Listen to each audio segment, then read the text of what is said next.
Hi friends, ನಮಸ್ಕಾರ. Welcome back to my Savisogasu cooking ಚಾನೆಲ್ಗೆ. Friends, ಇವತ್ತು ನಾನು ಬೆಳ್ಳುಳ್ಳಿ ಪಾಲಕ್ ಕರಿ ತೋರಿಸ್ಕೊಡ್ತಾ ಇದ್ದೀನಿ. ಇದನ್ನು ಮಾಡೋದು ತುಂಬಾ ಸುಲಭ, ಹಾಗೆ ತುಂಬ ಆರೋಗ್ಯಕರವಾಗಿರುತ್ತೆ. ಅದಕ್ಕೂ ಮುಂಚೆ ನನ್ನ ಚಾನಲ್ಗೆ ಯಾರು ಸಬ್ಸ್ಕ್ರೈಬ್ ಆಗಿಲ್ಲ, ಹಾಗೆ ಸಬ್ಸ್ಕ್ರೈಬ್ ಮೊದಲು ಮಾಡಿಕೊಂಡು ನಂತರ ಈ ವಿಡಿಯೋನ ಕಂಪ್ಲೀಟಾಗಿ ನೋಡಿ ಅಂತ ಹೇಳ್ತಾ ಇವತ್ತಿನ ನನ್ನ ರೆಸಿಪಿನ ಶುರು ಮಾಡೋಣ. ಇಲ್ಲಿ ಮೊದಲಿಗೆ ಇವಾಗ ನಾವು ಮಿಕ್ಸಿಗೆ ಹಾಕ್ಕೊಳ್ಳೋಣ. ಫಸ್ಟು ಇಲ್ಲಿ 1/4 ಕಪ್ಪಷ್ಟು ನಾನು ಶೇಂಗಾನ ಹುರಿದ್ಬಿಟ್ಟು ಹಾಕ್ಕೊಂಡಿದ್ದೀನಿ. ನಂತರ ಹೀಗೆ 1-2 ಸ್ಪೂನಷ್ಟು ಇಲ್ಲಿ ಪುಟಾಣಿನೂ ಕೂಡ ನಾನು ಇಲ್ಲಿ ಹಾಕ್ಕೊಳ್ತಾ ಇದ್ದೀನಿ. ಹಾಗೆ 1 ದೊಡ್ಡ ಸ್ಪೂನಷ್ಟು ನಾನಿಲ್ಲಿ ಎಳ್ಳನ್ನು ಕೂಡ ಇದಕ್ಕೆ ಹಾಕ್ಕೊಳ್ತಾ ಇದ್ದೀನಿ. ಇವಾಗ ಇದಿಷ್ಟನ್ನು ನೈಸಾಗಿ ಪುಡಿ ಮಾಡ್ಕೊಳ್ಳೋಣ ಫಸ್ಟು. ನಂತರ ನೀರನ್ನು ಸೇರಿಸಿ ಪೇಸ್ಟ್ ಥರ ಮಾಡ್ಕೊಳ್ಬೇಕು. ನೋಡಿ, ಇವಾಗ ಇದನ್ನು ನೈಸಾಗಿ ನಾನು ಮೊದಲು ಪುಡಿ ಮಾಡ್ಕೊಂಡಿದ್ದೀನಿ. ಇವಾಗ ಸ್ವಲ್ಪ ನೀರನ್ನು ಸೇರಿಸ್ಕೊಳ್ಳಿ, ಒಂದು ಅರ್ಧ ಗ್ಲಾಸಷ್ಟು. ಇದು ನೈಸ್ ಪೇಸ್ಟಾಗಿ ಮಾಡ್ಕೊಳ್ಬೇಕು. ನೋಡಿ, ಈ ಥರ ನೈಸಾಗಿ ಪೇಸ್ಟ್ ಮಾಡ್ಕೊಂಡಿದ್ದೀನಿ. ಇವಾಗ ಇದನ್ನು ಸೈಡಿಗೆ ಎತ್ತಿಟ್ಕೊಳ್ಳೋಣ. ಇಲ್ಲಿ ಸ್ಟವ್ ಮೇಲೆ ಒಂದು ಬಾಣಲಿ ಇಟ್ಕೊಂಡಿದ್ದೀನಿ. ಅದಕ್ಕೆ ಒಂದು 5-6 ಸ್ಪೂನಷ್ಟು ಎಣ್ಣೆ ಹಾಕ್ಕೊಳ್ಳಿ.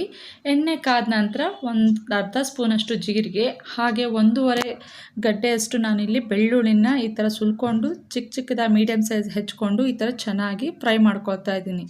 ಇದಕ್ಕೆ ಬೆಳ್ಳುಳ್ಳಿ ಎಷ್ಟು ಹಾಕ್ತೀವೋ ಅಷ್ಟು ಚೆನ್ನಾಗಿರುತ್ತೆ. ಇದಕ್ಕೆ ಬೆಳ್ಳುಳ್ಳಿನೇ ಮೇನು.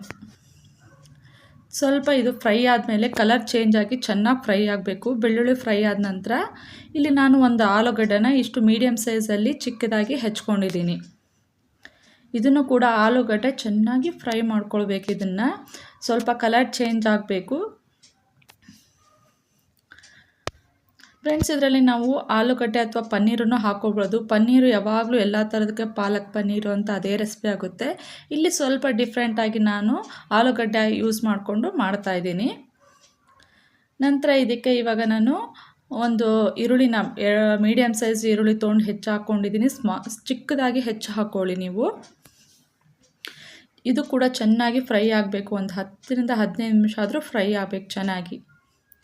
ನಂತರ ಇದಿಷ್ಟು ಎಲ್ಲ ಚೆನ್ನಾಗಿ ಫ್ರೈ ಆಗಿದೆ. ಇವಾಗ ಒಂದು ದೊಡ್ಡ ಸೈಜಿನ ಟೊಮ್ಯಾಟೊನ ಚಿಕ್ಕದಾಗಿ ಹೆಚ್ಚಿ ಕೂಡ ಇದಕ್ಕೆ ಸೇರಿಸ್ಕೊಳ್ಳಿ. ಚೆನ್ನಾಗಿ ಫ್ರೈ ಮಾಡ್ಕೋಬೇಕು ನಾವಿಲ್ಲಿ.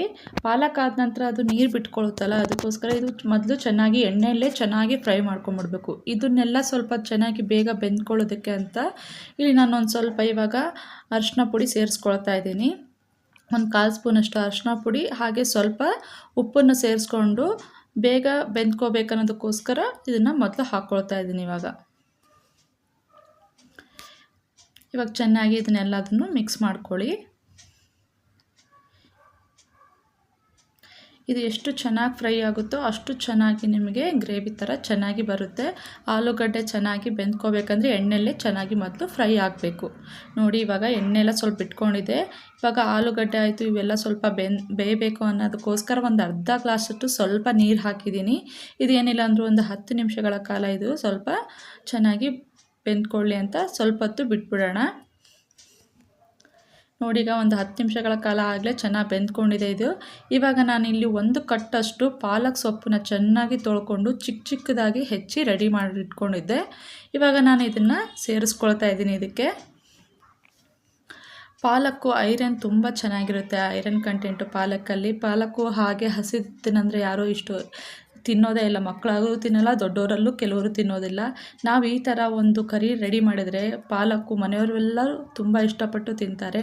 ಹಾಗೆ ನಮಗೆ ದೇಹಕ್ಕೆ ಏನೇನು ವಿಟಮಿನ್ಸ್ ಬೇಕೋ ಅವೆಲ್ಲದೂ ಸಿಗುತ್ತೆ. ಈ ಥರ ನಾವು ಮಾಡೋದ್ರಿಂದ ತುಂಬಾ ಆರೋಗ್ಯಕ್ಕೂ ಒಳ್ಳೆಯದಾಗುತ್ತೆ ಅಲ್ವಾ. ನೋಡಿ, ಇದು ಚೆನ್ನಾಗಿ ಫ್ರೈ ಮಾಡ್ಕೋಬೇಕು ನಾವು. ಇದು ಸ್ವಲ್ಪ ಇವಾಗ ಚೆನ್ನಾಗಿ ಬೆಂದ್ಕೊಳ್ತಾ ಇದು ನೀರು ಜಾಸ್ತಿ ಬಿಟ್ಕೊಳ್ತಾ ಹೋಗುತ್ತೆ. ಇವಾಗ ಒಂದು 10 ನಿಮಿಷಗಳ ಕಾಲ ಮೇಲೆ ನಾವು ಮುಚ್ಚಳನ ಮುಚ್ಚಿಟ್ಟು ಇದನ್ನು ಒಂದು 10 ನಿಮಿಷಗಳ ಕಾಲ ಇದನ್ನು ಬೇಯಿಸ್ಕೋಬೇಕು. ನೀರಿನ ಅಂಶ ಸ್ವಲ್ಪ ಎಲ್ಲ ಕಡಿಮೆ ಆಗಬೇಕು. ಅದು ಅಲ್ಲಿವರೆಗೂ ನಾವು ಸ್ವಲ್ಪ ಬೇಯಿಸ್ಕೊಳ್ಬೇಕು ಇದನ್ನು. ನೋಡಿ, ಸ್ವಲ್ಪ ನೀರಿನ ಅಂಶ ಕಮ್ಮಿ ಆಗಿದೆ. ಹಾಗೆ ಕಲರ್ ಕೂಡ ಚೇಂಜ್ ಆಗಿದೆ. ನೋಡಿ, ಸ್ವಲ್ಪ ಕಪ್ಪು ಮೇಲೆ ಬರುತ್ತೆ ಇದು ಬೆಂದ ಮೇಲೆ. ಆ ಥರ ಕಲರ್ ಸ್ವಲ್ಪ ಚೇಂಜ್ ಆಗೋವರೆಗೂ ಚೆನ್ನಾಗಿ ಬೇಯಿಸ್ಬೇಕು ಇದನ್ನು. ಇವಾಗ ನಾನು ಇದಕ್ಕೆ 1 ಸ್ಪೂನಷ್ಟು ಇಲ್ಲಿ ಧನಿಯಾ ಪುಡಿನ ಹಾಕ್ಕೊಂಡಿದ್ದೀನಿ. ಹಾಗೆ 1 ಸ್ಪೂನಷ್ಟು ಇಲ್ಲಿ ನಾನು ಗರಂ ಮಸಾಲನೂ ಕೂಡ ಹಾಕ್ಕೊಂಡಿದ್ದೀನಿ. 1.5 ಸ್ಪೂನಷ್ಟು ಅಚ್ಚ ಖಾರದ ಪುಡಿಗಳನ್ನು ಹಾಕ್ಕೊಂಡಿದ್ದೀನಿ. ಇದೆಲ್ಲದನ್ನು ಚೆನ್ನಾಗಿ ಇವಾಗ ಮಿಕ್ಸ್ ಮಾಡ್ಕೊಳ್ಳಿ. ನೋಡಿ, ಆಗಲೇ ಘಮ ಘಮ ಸ್ಮೆಲ್ ವಾಸನೆ ಬರ್ತಾ ಇದೆ ಚೆನ್ನಾಗಿ. ಇವೆಲ್ಲ ಐಟಮ್ಸ್ ಹಾಕೋದ್ರಿಂದ ಚೆನ್ನಾಗಿ ಇರುತ್ತೆ ನೋಡಿ. ಇವಾಗ ನಾನು ಆಗಲೇ ರುಬ್ಬಿರೋಂಥ ಪೇಸ್ಟನ್ನು ಕೂಡ ಇವಾಗ ಇದಕ್ಕೆ ಸೇರಿಸ್ಕೊಳ್ತಾ ಇದ್ದೀನಿ ಫ್ರೆಂಡ್ಸ್. ಇದನ್ನು ಗ್ರೇವಿ ತುಂಬಾ ಚೆನ್ನಾಗಿ ಬರುತ್ತೆ ಇದು ನೋಡಿ. ಎಲ್ಲದೂ ಚೆನ್ನಾಗಿ ಮಿಕ್ಸ್ ಮಾಡ್ಕೊಳ್ಬೇಕು ಈ ಥರ. ನಿಮಗೆ ಇದು ತಿಕ್ಕಾಗಿ ಅನ್ನಿಸ್ತಂದರೆ ಸ್ವಲ್ಪ ನೀರನ್ನು ಸೇರಿಸ್ಕೊಳ್ಳಿ. ನಾನು ಮಿಕ್ಸಿ ಜಾರು ತೊಳೆದ ನೀರನ್ನು ಇದಕ್ಕೆ ಸೇರಿಸ್ಕೊಳ್ತಾ ಇದ್ದೀನಿ. ನಿಮಗೆ ಯಾವ ಕನ್ಸಿಸ್ಟೆನ್ಸಿ ಬೇಕು ಆ ಕನ್ಸಿಸ್ಟೆನ್ಸಿಯಲ್ಲಿ ನೋಡಿಕೊಂಡು ಇದಕ್ಕೆ ನೀರನ್ನು ಸೇರಿಸ್ಕೊಳ್ಳಿ. ತುಂಬ ಈ ಥರ ಲಿಕ್ವಿಡ್ ಮಾಡ್ಕೊಳಕ್ಕೆ ಹೋಗಬೇಡಿ, ತುಂಬ ಜಾಸ್ತಿ ನೀರು ಹಾಕ್ಕೊಂಡು.